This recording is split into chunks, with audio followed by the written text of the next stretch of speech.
તો કેમ છો વિદ્યાર્થી મિત્રો, આઈ હોપ કે તમે બધે મજામાં જશો, સ્વસ્થ હશો તો મસ્ત હશો. આપ સૌનું હાર્દિક સ્વાગત છે આપણી યુટ્યુબ ચેનલ ફિઝિક્સ વિથ વિજ્ઞાનમાં, કે જ્યાં આજે આપણે ચેપ્ટર નંબર 4માં થોડીક થિયરી છે એ આગળ વધારશી, જેમાં ચુંબકીય ક્ષેત્રમાં મૂકેલા વિદ્યુત પ્રવાહધારી તાર ઉપર બળ કેવી રીતના લાગશે એ સમજવાનું છે. તો without wasting time let's gate started. ભાઈ જુઓ, ચુંબકીય ક્ષેત્રમાં મૂકેલા વિદ્યુત પ્રવાહધારી તાર પર લાગતું બળ સમજાવો. સૌથી પહેલાં છે એ જેવો પ્રશ્ન પૂછ્યો છે ને એવું આકૃતિ દોર નાખો, એટલે આપણું અડધું કામ તો યમનમ જ થઈ જાય. કેમ? યમનમ જ. ભાઈ સપોઝ આ ચુંબકીય ક્ષેત્ર છે. શું છે? ચુંબકીય ક્ષેત્ર ક્લોઝડ એરો, જેને બી વડે દર્શાવાય. કેના વડે? બી વડે. વાહ, સ્માર્ટ છો યાર તમે તો, ઈ સ્માર્ટ. સપોઝ એક તાર છે આ રિજિયનમાં છે, પણ તારનો ટુકડો આપણે ધ્યાનમાં લેશી. શું લેશી? તારનો ટુકડો.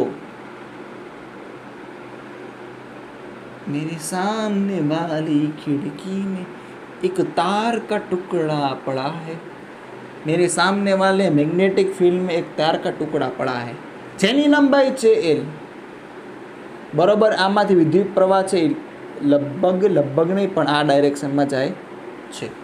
આ શું છે? તો કે I, વિદ્યુત પ્રવાહની દિશા. શેની દિશા? વિદ્યુત પ્રવાહ. ઓકે, કાંઈ વાંધો નહીં.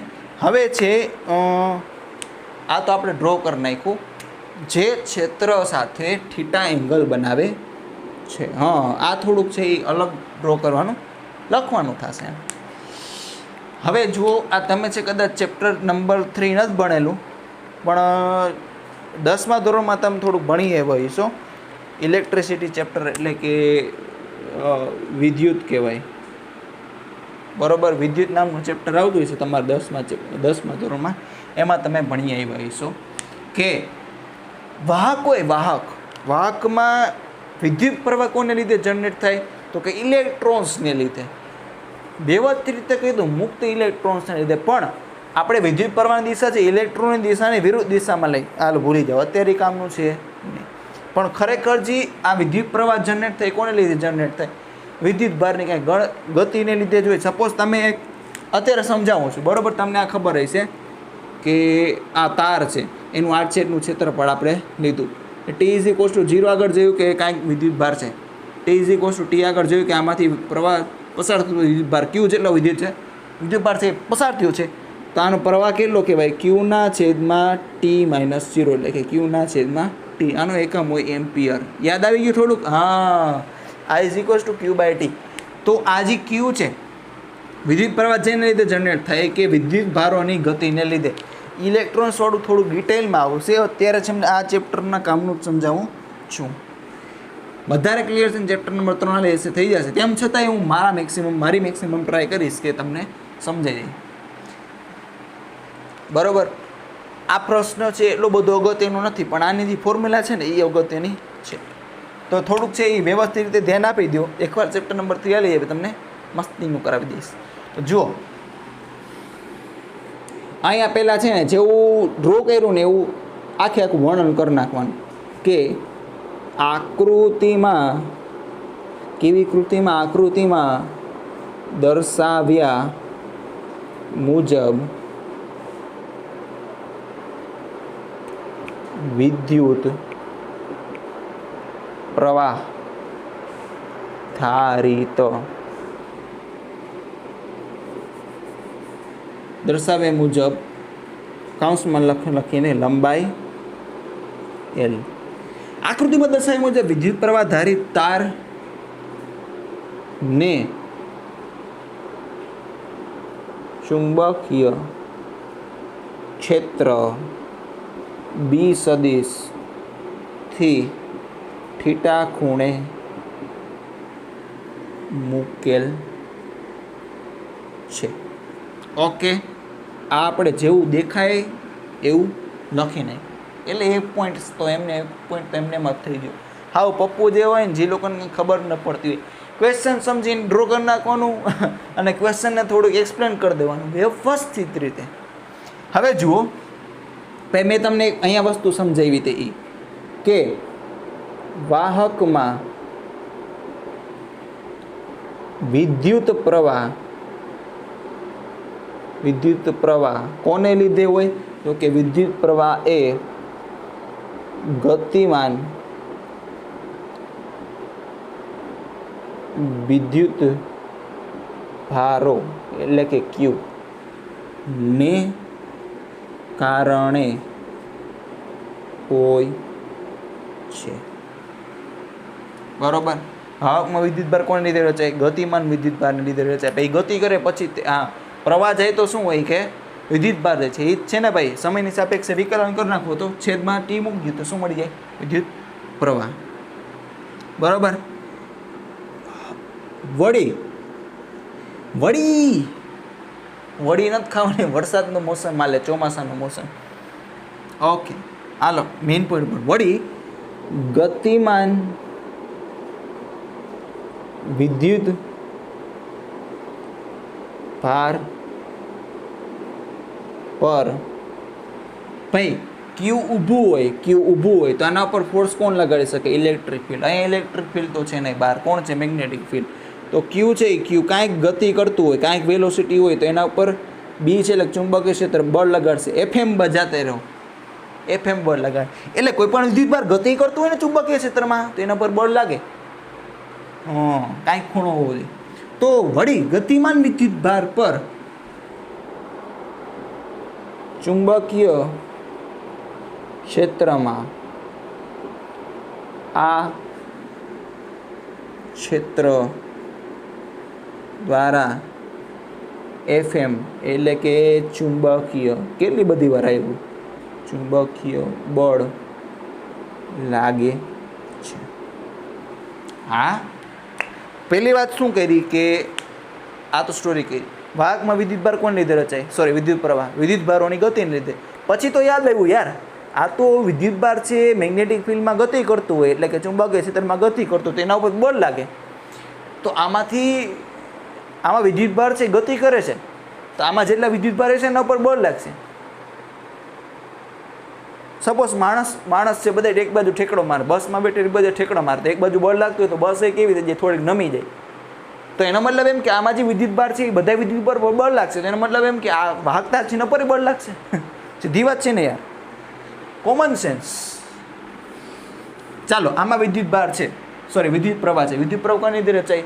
વિદ્યુતભાર અને ગતિને લીધે. તો આમાં વિદ્યુતભાર છે એ ગતિ કરે છે, એ તો સીધી વાત છે, તો જ પ્રવાહ રચાય ને. ગતિ કરે તો આના પર બળ લાગે, વિદ્યુતભાર ઉપર. વિદ્યુતભાર આની અંદર છે તો આના ઉપર બળ લાગે. તો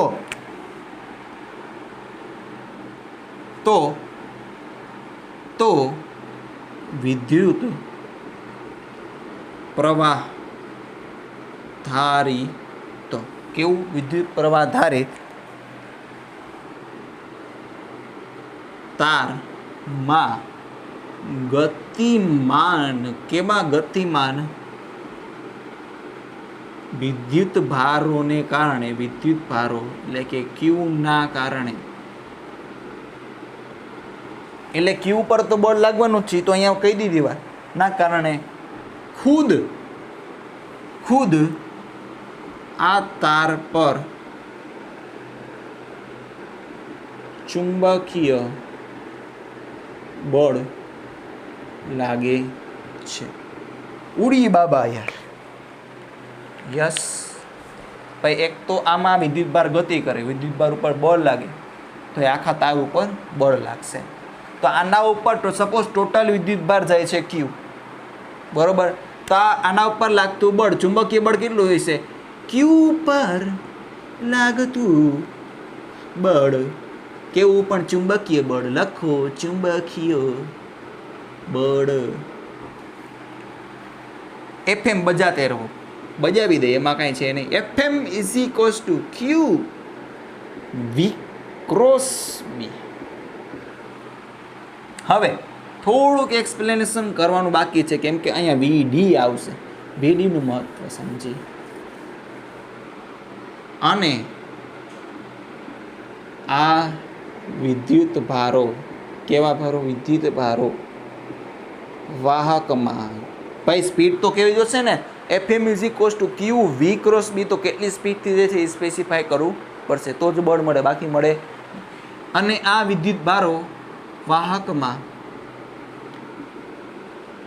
ડ્રિફ્ટ વેગ એટલે કે VD, તમને આ મસ્તીનું છે એ થોડુંક બ્લુ પેનથી કરાવું એટલે થોડુંક તમને ભૂલાય નહીં. ડ્રિફ્ટ વેગ છે તમને ચેપ્ટર નંબર 3માં મસ્તીનું સમજાવેલું છે. એટલે અત્યારે ખાલી કોક વેગથી જાય એવી રીતે યાદ રાખી શકો. કોક વેગ એટલે ડ્રિફ્ટ વેગ. ડ્રિફ્ટ એટલે ખેંચાવું થાય, એ બેટરી એને ખેંચશે. ભાઈ બહુ નથી વિચારવાનું. આને આ વિદ્યુત ભારો વાહકમાં ડ્રિફ્ટ વેગથી ગતિ કરે છે. તો આ ક્યુ પર લાગતું ચુંબકીય બળ FM બજાતે રહો. FM is equals to Q V cross B. ભાઈ અહીંયા જીવડા આવે છે થોડાક, હટ. ભાઈ કેટલી સ્પીડથી જાય છે? ડ્રિફ્ટ વી સ્પીડથી જાય છે. ડ્રિફ્ટ વેલોસિટી આવશે ભાઈ. હા ભાઈ આપણને ખબર છે કે I is equals to Q by T. તો ક્યુ ઇઝ ઇક્વલ્સ ટુ લખી શકી I ઇન્ટુ ટી. યસ, લખો, કોણ ના પાડે છે? તો FM બજાતે રહો is equals to I into T VD cross B. ભાઈ ટીને છે આની સાથે ગુણાકારમાં લઈ આવો. FM is equals to I T into VD cross B. ભાઈ આ શું થઈ જાય? આ ડાયરેક્શનમાં VD થી જાય છે ને, તો આ ડાયરેક્શનમાં જાય છે તો T ઇન્ટુ VD શું થઈ જશે? લંબાઈ. શું થઈ જશે? લંબાઈ L. I into L cross B. પણ આને છે કોઈ દી L ક્રોસ બી છૂટું ન લખાય, આવી રીતે ભેગું લખાય. FM is equals to I L cross B આવશે. આનું મહત્વ શું કામ ભેગું લખ્યું એનું મહત્વ આવશે.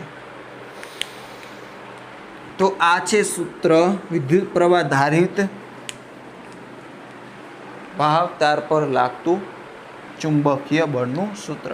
આને મોડિફાઈ કરીને આમ લખી શકીએ. જો આ સ્ટેપ 1, આ board work number 1, board work number 2, આ બોર્ડ વર્ક નંબર 3. આને આમ લખી શકું FM મેગ્નિટ્યુડ, FM બજાતે રહો QEB sin થીટા. આની જગ્યાએ શું આવશે? ILB, L ક્રોસ બી, તો LB sin થીટા. તો I તો છે જ, ILB sin થીટા. ઓકે, જ્યાં થીટા છે એ IL એટલે કે IL એટલે કે પ્રવાહની દિશા અને ચુંબકીય ક્ષેત્ર વચ્ચેનો ખૂણો છે. ઓકે, નો પ્રોબ્લેમ. હા, આ બે વચ્ચે ખૂણો છે, બસ કાંઈ વાંધો નહીં. જો L છે એ B ને સમાંતર હોય એટલે કે થીટા ઇઝ ઇક્વલ્સ ટુ 0 અથવા 180 ડિગ્રી, તો FM લાગશે નહીં. જો તાર છે એ તમે ચુંબકીય ક્ષેત્રને સમાંતર મૂકી દો તો એના પર બળ નહીં લાગે. જો L છે એ B ને પરપેન્ડિક્યુલર એટલે કે લાંબુ હોય તો FM કેટલું લાગશે? તો કે ILB sin 90. Theta is equals to 90 degree. sin 90 થઈ જાય 1, તો અહીંયા 1 મેં લખ્યું નથી. ઓકે, તો આ પ્રશ્નની પૂર્ણાહુતિ અહીંયા થાય છે. કાંઈ નથી. FM is equals to IL cross B અને ILB sin થીટા. મેઇન એ જ યાદ રાખવાનું છે. આ પ્રશ્ન પૂછાવાના ચાન્સીસ ખૂબ જ ઓછા છે,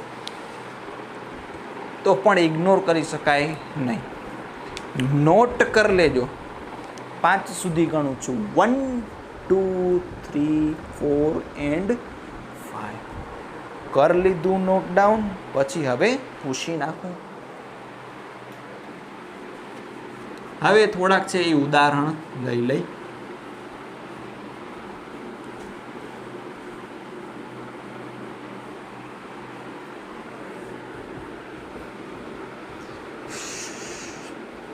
એટલે કે સ્વાધ્યાયના દાખલા, ઉદાહરણના દાખલા. હાલો ભાઈ, ફોન આવી રહ્યો.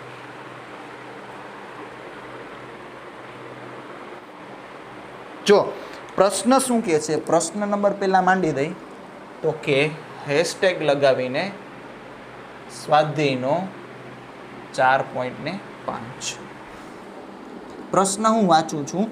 તો કે પ્રશ્નમાં એવું કહે છે કે 0.15 ટેસ્લાના નિયમિત ચુંબકીય ક્ષેત્ર સાથે 30નો ખૂણો બનાવતી દિશામાં એક રહેલા તારમાંથી 8 એમ્પિયર જેટલો વિદ્યુત પ્રવાહ પસાર થાય છે. તો આ તાર પર લાગતા ચુંબકીય બળનું મૂલ્ય હશે કેટલું? 1 મિનિટ, મને કાંઈક ગોટાળો લાગે છે. 0.15 ટેસ્લાના નિયમિત ચુંબકીય ક્ષેત્રમાં 30નો ખૂણો બનાવતી દિશામાં રહેલા તારમાંથી 8 એમ્પિયર પ્રવાહ. ભાઈ લંબાઈ નથી આપી, ઓકે કાંઈ વાંધો નહીં. ચુંબકીય ક્ષેત્ર કેટલું છે તો કે 0.15 ટેસ્લા. તો બીની વેલ્યુ છે 0.15 ટેસ્લા, બરાબર. ખૂણો છે તો કે 30 ડિગ્રી અને પ્રવાહ છે તો કે 8 એમ્પિયર. આપણે ફોર્સ નથી મેળવવો, પણ એકમ લંબાઈ દીઠ ફોર્સ હશે કેટલો એ મેળવવાનો છે. એનો એકમ થશે ન્યૂટન પર મીટર. ઓકે, તો જુઓ તો મેગ્નેટિક ફોર્સ કેટલું લાગશે? Fm =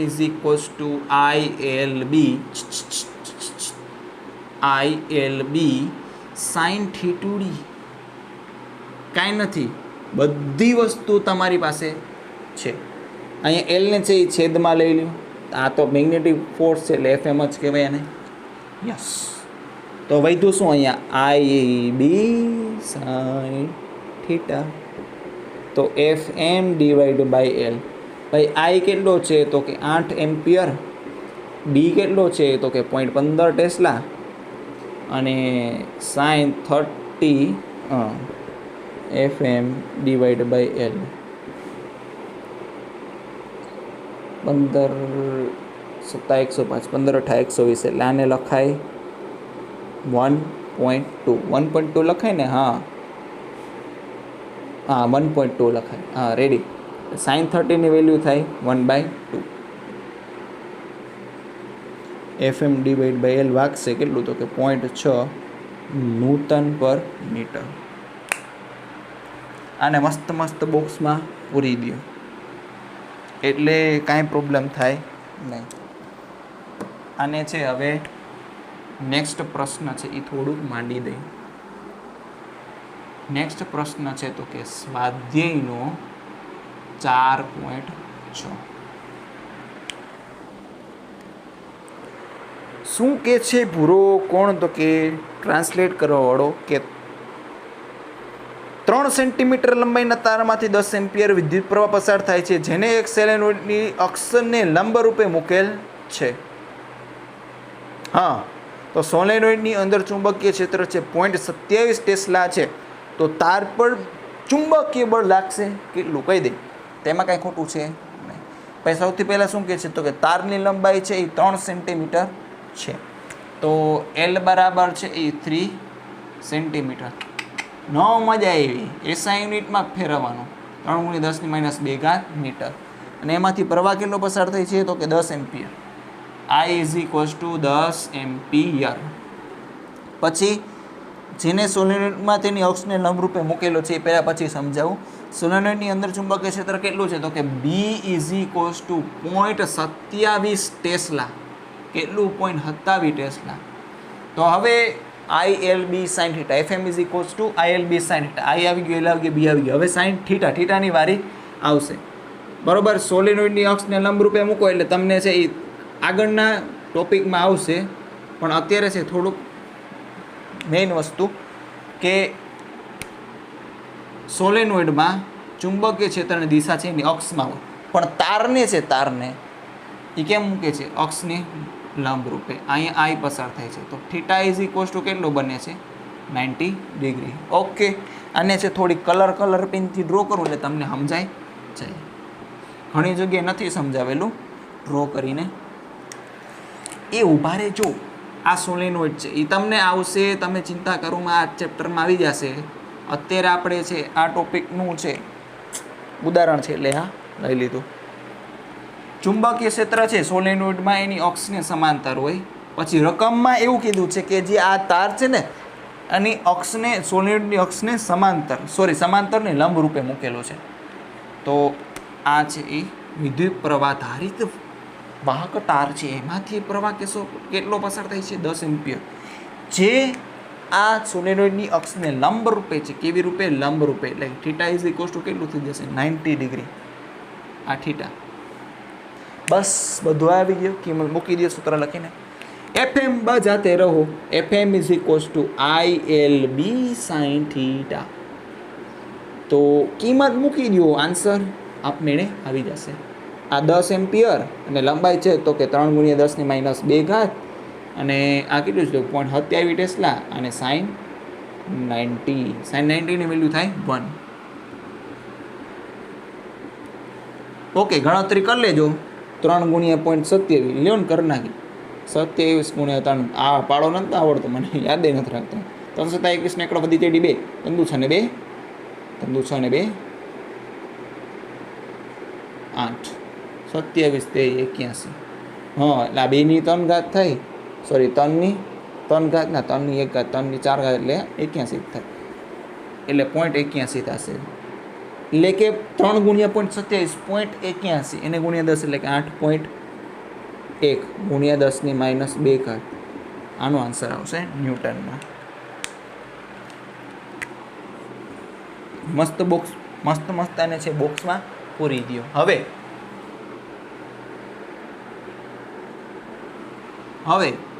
તો કેસ ઉદાહરણનું નંબર 1. ઉદાહરણ નંબર 1. હાલો ને પેલા બાંબુ બીટ્સના. આમાં છે તમારે ન્યૂ સ્કિલ શીખવાની જરૂર નથી. તમને સ્કિલ આવડે જ છે, ખાલી કોપી કરીને પેસ્ટ કરવાનું છે, થોડુંક મોડિફિકેશન કરીને. ઓલું FM બજાતે રહ્યો. Q V × B. જમણા હાથના આશીર્વાદનો નિયમ અહીંયા પણ વપરાશે. હા, આ રહ્યો ઉદાહરણ નંબર 1. જો વાંચું છું, શું કહે છે? તો કે 200 ગ્રામ દળનો અને 1.5 મીટર લંબાઈનો એક સીધો તાર 2 એમ્પિયર વિદ્યુત પ્રવાહ ધરાવે છે. એનું દળ આપેલું છે, એની લંબાઈ આપેલી છે અને એમાંથી પસારતો વિદ્યુત પ્રવાહ આપેલું છે. તો તેને સમક્ષિતિજ અને સમાન ચુંબકીય ક્ષેત્ર B માં હવામાં લટકતો રાખેલો છે. તો ચુંબકીય ક્ષેત્રનું મૂલ્ય હશે કેટલું? વાવ! ચુંબકીય ક્ષેત્રને લીધે એના વજન બળને નેગ્લેક્ટ કરી દે, એટલે વજન બળને વિરુદ્ધ બાજુ બળ લગાડશે, એ જોવાનું છે. ઓકે, ચુંબકીય ક્ષેત્રની દિશા છે અંદરની બાજુ છે. પહેલાં તમને ડેટા છે પછી લખી નાખી. પહેલાં આકૃતિ ડ્રો કરી. તો કે આકૃતિમાં કેવું છે? તો કે આ વિદ્યુત પ્રવાહ ધારિત તાર છે.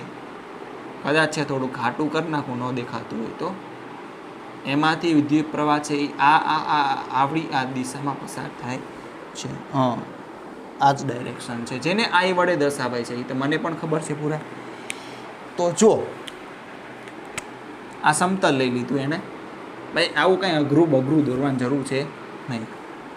તો આની લંબાઈ કીધી છે L. લંબાઈ તો આપણને ખબર છે. ચુંબકીય ક્ષેત્ર છે તો કે અંદરની બાજુ છે B. તો આમાં શું હતું? FM કેટલું હતું? FM બજાતે રહો. FM is equal to Q V × B. તો B ની દિશામાં શું રાખતા હતા આપણે? આંગળી. અને આની દિશામાં શું રાખતા હતા? કે અંગૂઠો. તો આની કમ્પેરિઝન કરો તો IL × B. તો શું કરવાનું? આ તો આંગળી આમને આમ જ રાખવાની અને I ની દિશામાં શું રાખશો તમે? તો કે અંગૂઠો. આમાં પ્લસ માઇનસ કાંઈ આવશે નહીં. વિદ્યુત પ્રવાહ તો પ્લસ જ લઈને આપણે. માઇનસ હોય તો દિશા ફરી જાય તો અંગૂઠો આપમેળે ફરી જશે. એટલે ચિંતા કરવાની કાંઈ જરૂર છે નહીં. તો વેગની જગ્યાએ શું આવશે? વેગની દિશામાં જ તે વિદ્યુત પ્રવાહ હોય ને. હા, તઈ હું તો ચુંબકીય ક્ષેત્ર જો ક્યાં જાય છે? તીર અંદરની બાજુ જાય છે તો આંગળીઓ અંદરની બાજુ. જો આંગળીઓ અંદરની બાજુ. જમણા આશીર્વાદનો નિયમ, જમણા પહેલાં ઉપાડો. આંગળીઓ છે એ ચુંબકીય ક્ષેત્રની દિશામાં, વિદ્યુત પ્રવાહ છે એ અંગૂઠો છે વિદ્યુત પ્રવાહની દિશામાં, આમ પછી આમ. એ ઉપરની બાજુ આશીર્વાદ લાગે છે, ઉપરની બાજુ પામ જાય છે. તો મેગ્નેટિક ફોર્સ છે એ ઉપરની બાજુ લાગશે. સીધી વાત છે, ઉપરની બાજુ લાગે તો જ વજન બળને બેલેન્સ કરે ને. વજન બળ કઈ બાજુ હોય? તો કે નીચેની બાજુ હોય ભાઈ. આ એફ, આ છે તો કે એમ જી. વાવ વાવ વાવ વાવ. આ લટકશે હવામાં, કેમ કે ઉપરની બાજુ લાગતા બળ ઇઝ ઇક્વલ્સ ટુ નીચેની બાજુ લાગતા બળ, એટલે નહીં ઉપર જાય એ નહીં નીચે જાય. હવે જે ડેટા આપ્યા છે એ લખી નાખી, પછી બેલેન્સ કરી દઈ. શું શું કીધું છે તો કે 200 ગ્રામ તો દળ આપેલો છે તો કે એમ ઇઝ ઇક્વલ્સ ટુ 200 ગ્રામ. નો મજા આવી. ડિવાઈડ બાય 1000 કરો કેટલું થઈ જાય 0.2 kg. પછી શું કીધું છે તો કે 1.5 મીટર લંબાઈ, L is equals to 1.5 metre. પ્રવાહ કેટલો પસાર થાય છે તો કે 2 એમ્પિયર. તો હવામાં લટકતો રાખવા માટે આનું ચુંબકીય ક્ષેત્રનું મૂલ્ય હશે કેટલું કહેવાનું છે. તો જુઓ FM બજાતે રહો, FM is equals to ILB sine 90 degree. કેમ તો કે જુઓ બ્લુથી વિદ્યુત પ્રવાહ અને કાળીથી છે ચુંબકીય ક્ષેત્ર. ચુંબકીય ક્ષેત્ર અંદરની બાજુ, જો અંદરની બાજુ ટોપી છે ને વિદ્યુત પ્રવાહ છે આ ડાયરેક્શનમાં. જો ખૂણો કેટલો છે 90 ડિગ્રી. ડાયરેક્ટ લખી નાખો ભાઈ. 2 એમ્પિયર લંબાઈ છે એ 1.5 મીટર, એટલે 3/2 લખું. જો I એટલે છે 2 એમ્પિયર અને L એટલે છે શું 1.5 મીટર, એટલે 1.5 લખી શકાય 3/2. છેદ ઉડે એટલે આપણે કેલ્સીની જરૂર નથી અત્યારે. હાલો ભાઈ ઊભા રહ્યો એટલી બધી ઉતાવળ ન કરો. આપણે બેલેન્સ કરવાનું છે ને, હજી FM તો ખબર છે નહીં. તો હવામાં લટકવા માટે વજન બળ ઇઝ ઇક્વલ્સ ટુ ચુંબકીય બળ. તો ચુંબકીય બળ FM ઇઝ ઇક્વલ્સ ટુ યમ, એફ સફિક્સમાં એમ ઇઝ ઇક્વલ્સ ટુ યમ ઇન્ટુ જી. એમથી એમ કેન્સલ ન કરતા હો, હલવાઈ જાઓ. ILB sine 90 M into G. G આપણે છે કુદરતી રીતે નહીં, આર્ટિફિશિયલી 10 લઈ લઈ. આ છે 3 પ્રવાહ કેટલો છે તો કે 2 એમ્પિયર બરોબર. અને લંબાઈ કેટલી છે 1.5 મીટર, એટલે કે 3/2. બી તો ગોતવાનું છે. સાઇન 90 કિંમત થાય 1. યમ કેટલું છે 0.2. આ કેટલું છે તો કે 10. હવે જોજો કોણ ઉડે છે, 2 થી 2 કેન્સલ. તો આ 0.2 ગુણ્યા 10 એટલે કેટલા થાય 2. તો બીને આમ લખી શકું 2/3 ટેસ્લા. ભાઈ મેગ્નેટિક ફિલ્ડ ઇન્ટેન્સિટી એટલે કે ચુંબકીય ક્ષેત્ર છે એનું એકમ કેટલો છે તો કે એકમ શું છે તો કે ટેસ્લા. નોટ કરી લેજો અને હું ટાઈમ જોઈ લઉં કેટલો થઈ ગયો. તો વિદ્યાર્થી મિત્રો આ નોટ કરી લેજો. 5 સુધી ગણું 1 2 3 4 5 પોઝ કરીને નોટ ડાઉન કરી લેજો. હવે આના થોડાક MCQ કરી લે, 1-2. સપોઝ આ એક તાર છે એ લંબ રૂપે વાળેલું છે બરોબર. તો આમાંથી એક વિદ્યુત પ્રવાહ જાય છે. રસ્તો એક જ છે તો વિદ્યુત પ્રવાહ પણ એક જ જાય. વિદ્યુત પ્રવાહ થોડે કંઈ બદલાશે. આમાંથી I જેટલો વિદ્યુત પ્રવાહ પસાર થાય છે. તો આપણે કહેવાનું છે કે આ પોર્શન છે સપોઝ એની લંબાઈ L હોય, આ પોર્શનની પણ લંબાઈ L હોય, તો આના ઉપર ટોટલ મેગ્નેટિક ફોર્સ એટલે કે ચુંબકીય બળ લાગશે કેટલું એ કહેવાનું છે. તો તમે ફટાક દેડાનું કહેશો આન્સર, મને ખબર જ છે. FM is equals to 2ILB. હાલો ભાઈ કેટલાનું આવું કેવું છે મનમાં વિચારો. હલવાશું. બેઝિકમાં બેઝિક સૂત્ર કયું તો કે FM બજાતે રહો, FM is equals to IL cross B. અચ્છા FMની ડાયરેક્શન આ ડાયરેક્શનમાં રહેશે.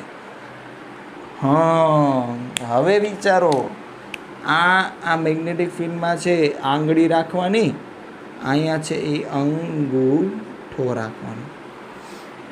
ભાઈ ચુંબકીય ક્ષેત્ર છે એ અંદરની બાજુ છે કેમ કે એરો છે એ અંદર જ જતો હોય. પછી તો કે વિદ્યુત પ્રવાહની દિશામાં છે અંગૂઠો રાખવાનો. આ અંદર રાખ્યું અંગૂઠો, ત્યારે બૂઠો રાખું છું આ અંદર આમાં. એટલે આ બાજુથી કરું વ્યવસ્થિત રીતે, આ આમ પછી આમ, એટલે આ બાજુ આશીર્વાદ મળે છે ને, હા જમણો હાથ વાપરવાનો, આ આમ પછી આમ, એટલે આ બાજુ FM આ બાજુ વાગશે, આ FM1. આની લંબાઈ સરખી છે, ખૂણો પર 90 ડિગ્રી છે. જુઓ આ ચુંબકીય ક્ષેત્ર અને વિદ્યુત પ્રવાહ, ખૂણો કેવો હોય છે 90 ડિગ્રી. ચુંબકીય ક્ષેત્ર છે એ અંદરની બાજુ જાય છે, વિદ્યુત પ્રવાહ છે એ આમ આવે છે, એટલે ખૂણો કેવો થઈ જશે 90 ડિગ્રી. ઓકે, આ તો FM, આ લંબાઈ LI, આ તો બળ છે એ સરખું લાગશે પણ ડાયરેક્શન જોવાની હશે. ચુંબકીય ક્ષેત્ર આ દિશામાં અને વિદ્યુત પ્રવાહ આ દિશામાં. ચુંબકીય ક્ષેત્ર આ દિશામાં, બધી જગ્યાએ ચુંબકીય ક્ષેત્ર અંદરની બાજુ જ છે અને વિદ્યુત પ્રવાહ દિશા. આ તાર ઉપર કઈ બાજુ લાગશે? આ બાજુ લાગશે, FM. હા, તો ટોટલ ફોર્સ કેટલું લાગશે? FM, આ FM, તો આ બે વચ્ચે ખૂણો છે 90 ડિગ્રી, તો F ટોટલ કેટલું લાગશે? એનો square is equals to FM નો સ્ક્વેર પ્લસ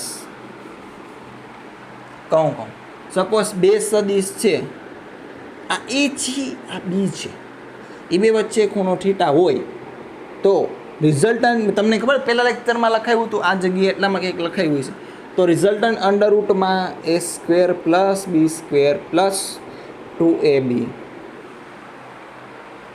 કોસ થીટા. તો હવે અહીંયા જો એક બળ છે એ FM છે, બીજું બળ છે તો કે FM જ છે. એ બે વચ્ચે ખૂણો કેટલો છે? તો કે 90 ડિગ્રી. અહીંયા કોસ 90 મૂકો તો કોસ 90 થઈ જાય 0, તો આટલું ટર્મ છે એ 0 થઈ જશે 0. તો વચ્ચે શું? Under route A square plus B square. તો FM ટોટલનો સ્ક્વેર છે, FM ટોટલ, F ટોટલ લખો ને એનો square is equals to FM square plus FM square.